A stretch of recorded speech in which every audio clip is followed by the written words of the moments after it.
What is going on, guys? I'm Consumer Tech Review, and today we are checking out the new Redragon low-profile keyboards, the K618 and the K614, a full-size and 60% keyboard. And if at any point during the video, if you want to check out any of these keyboards, there's Amazon links below for the US, UK, and Canada. I do got you guys, but let's jump into it. Okay, so let's open up the one that I want to open up first, which is definitely going to be, try not to stab my monitor, which is definitely going to be this one. And the reason is it looks really cool. Like when I heard that they were doing low profile keyboards, I wasn't crazy about it, but I mean, that actually looks pretty cool. So both of these have red switches, and let's talk about the reason why you would even want a low profile keyboard. Probably the number one reason why everyone would be like, okay, yeah, low profile keyboard, mobility, right? And then the other thing that's arguable is you can type faster. People say less accurate, but faster. Now, right off the bat, this thing looks pretty dang small, which I like.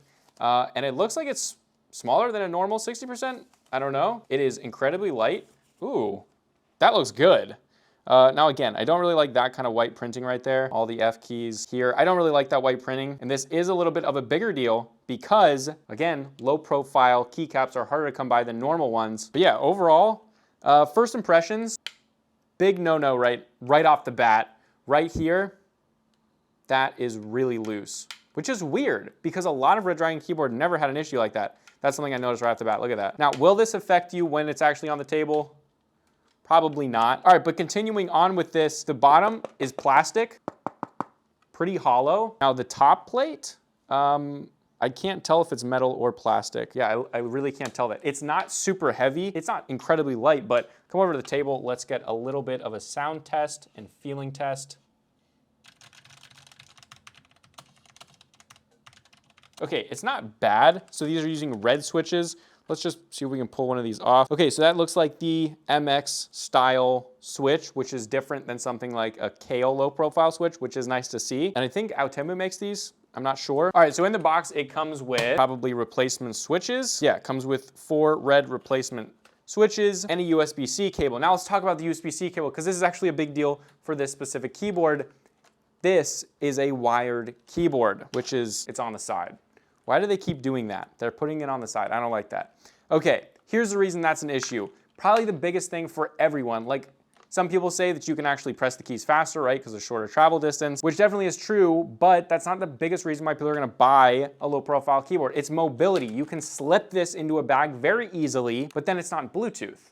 And it's like, then you have to carry around a cable. It doesn't make sense. If this was Bluetooth, totally different story. But yeah, we'll have to see. Let's open up the other one. All right, so this is a full size, which again, doesn't make a ton of sense to me for a low profile keyboard because I feel like the biggest thing with low profile keyboards is mobility, but it's a full size keyboard. No one's gonna go walking around with a full size keyboard in their book bag. It's just not gonna happen. But we're gonna test this out just like we would test out any other keyboard and give it a fair shot. So right off the bat, we got a keycap puller, switch puller, USB-C cable, then in here, we have the full-size, low-profile keyboard. Now, I'm gonna give Redragon a big pro, okay? A big thing is, a lot of their keyboards that they used to make years ago, they didn't look the best. But at least now when they're making stuff like a low-profile keyboard, it looks good. Like, look at these. They both look clean, and they both look really good. Like, I'll give them that. All right, so on top of that, we got some plastic right there. We have some rubberized buttons up there, probably for macros. They feel super mushy. They feel pretty bad. They're nice to touch because they're rubberized, but they literally like squish around. So yeah, not at all the best. Then over here, you got some multimedia controls again. You got a scroll wheel. Feels quite nice actually. And again, red switches, which don't sound the best. Again, all plastic, but here's the thing. Okay, so this one looks like it has a USB dongle, which is epic for gaming, but why couldn't you have included that in this one? This one needs a dongle. And this one will be fine to not be a dongle, but again, I'm not sure I quite understand the point of having it be a low profile keyboard when what's the benefit that you're getting? I mean, arguably, it doesn't feel as good as full-size switches. It's closer to the desk, so probably the only 2 things that you're gonna get better with this is being able to press the keys in faster, literally, and having your hand closer to the keys, which will, you know, probably affect a bit of your fatigue with gaming. Okay, but beyond all that, I wanna say this has the same weird thing where these aren't down super tight. All right, this is the K630, same company, same everything. Here, look at this. These don't move at all. and they switch, flip out, flip back. Okay, now let's look at the difference because this is both Red Dragon keyboards. Let's look at the size comparison. Obviously, top down is gonna be the same. What we really wanna see is the edge. Now you can see, that is a huge difference. We got really, really thin and quite tall. Comparatively, it makes a massive difference, especially with mobility. But again, guys, remember, the problem that this keyboard has, which this could have been a really good keyboard for a specific type of person, but they're mixing the type of person, and this product just doesn't make sense. Because overall, like the build quality, I think it's only like 45 bucks, is quite good. But again, unless it has that Bluetooth or some wireless connectivity, what's the point in making it a super mobile keyboard if you have to carry cables and you have to then plug it in every time you put it in and out of your bag? It just doesn't make sense. But with that said, we're gonna give it a fair shot. Maybe the RGB is insane, right? Something like that might be crazy. We're gonna try it. All right, now in the moment of truth, let's plug this thing in and see how that RGB is. Now there is a light on the camera right now. Let's just turn that off. And that's actually, now the RGB is actually quite good.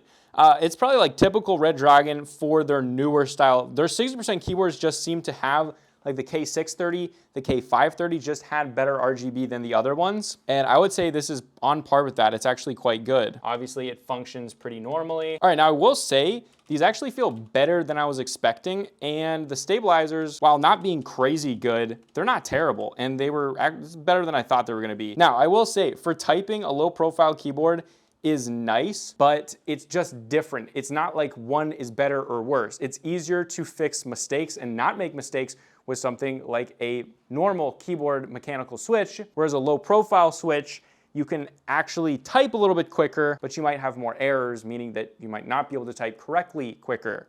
So yeah, it really comes down to, I'm not sure how in touch they are with the low profile market or the reason something is low profile. It just seems very strange to me. Now, I might be totally wrong and they might actually just be waiting to come out with this, which totally might be a thing. However, if I'm gonna recommend a low profile keyboard, I don't think these things feel bad. And actually, I think they look pretty awesome. And especially for something like 40 bucks, 45 bucks, 50 bucks, it might definitely be worth it, especially if you're into a low profile look and feel for something like typing. But I would say wait for this one, because this is the one you're gonna want when it comes Bluetooth or USB dongle, anything like that. Wireless is what we need for something like this.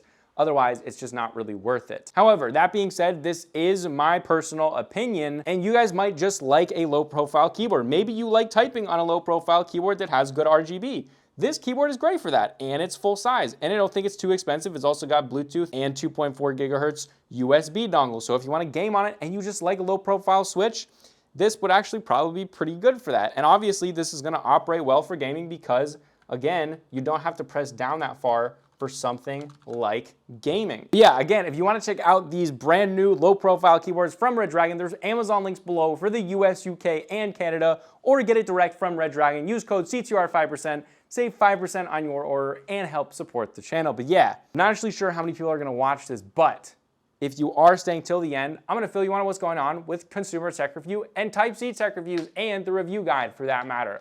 We are moving to Charlottesville, Virginia in right now 5 days. The apartment's a mess, as you can see, and we are packing up and moving 6 hours away. We're in Ohio right now. We're moving about 6.5 hours away to Charlottesville, Virginia, with our new, bigger home with a much bigger studio. So a lot of videos will be coming, but that's why I've only been uploading once a week, and that's why when I'm posting this, it'll only be a couple days until we move, I think. Monday.